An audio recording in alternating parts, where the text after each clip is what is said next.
A miter saw is an awesome thing. I get a lot of use out of my fold down station. If you want to see that build, check that out in the corner. However, my machine only gives me about 6 inches of cutting width before I have to resort to the old flip method. Not only that, but it's pretty much tied to my shop. I wouldn't be able to move the whole station to wherever my project is, and I wouldn't be able to easily remove the miter saw from its station in order to take that out either. So, it's time I increased my cutting width and added some mobility to my ability. Simple, easy style. Materials?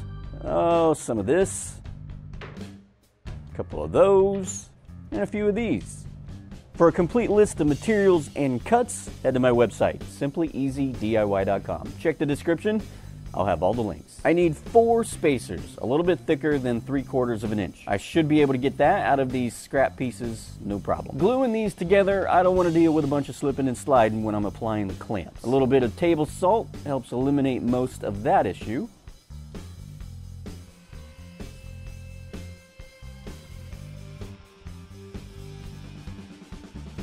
While those glue ups are drying in the clamps, I've dug through my scrap bin a little bit deeper, and I've come up with these 1/2-inch thick pieces of oak. I'll rip one piece to 1.5 inches, the same width as the spacers I just glued up.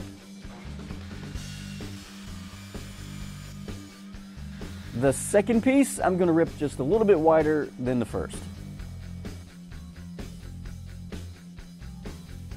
Alright, my spacer glue ups are dry. I've taken them out of the clamps. Now I'll cut them down to size.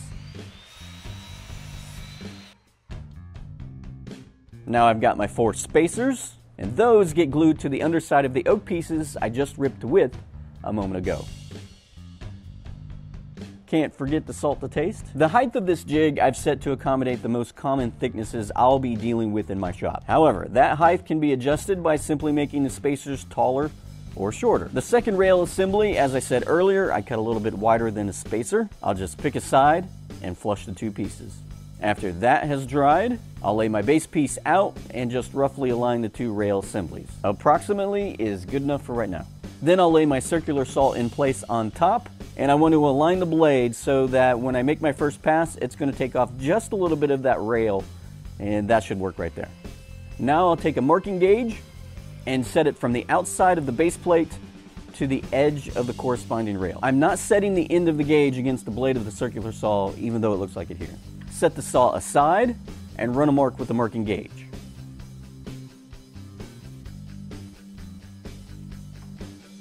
The final piece of one of the rail assemblies gets a line of glue and lined up with that mark I just ran.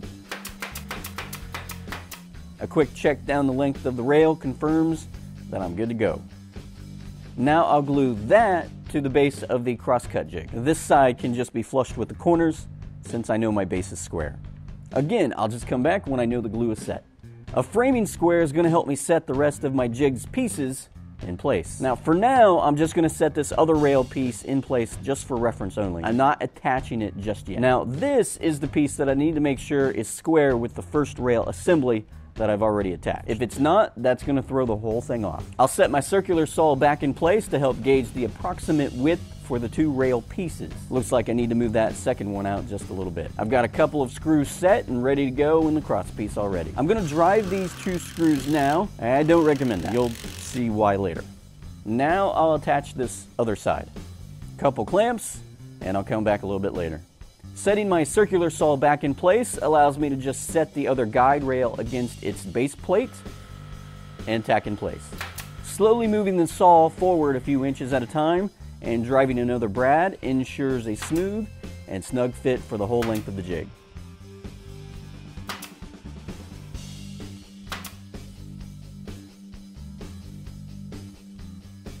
Ignore what I'm doing with my finger here.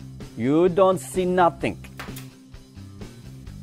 Some paste wax for a smooth operation.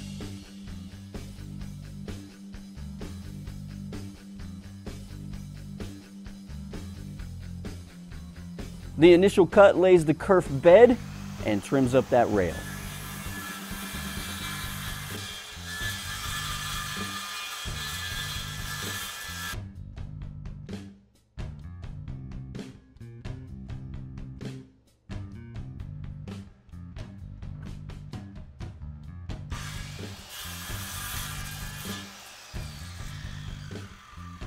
It took a few test cuts along with a couple slight adjustments to get it right at 90 degrees. That meant I needed to remove one of those screws on the cross piece and reset it in another spot. If I hadn't set it earlier, I wouldn't have had to do that. A small thing, but a thing nonetheless. Hey, thanks for watching. Don't forget to drop me a like or a dislike and subscribe if you haven't for more simple and easy DIY projects. SimplyEasyDIY.com for a materials and cut list. Don't forget to check me out on Facebook and Pinterest. Until then.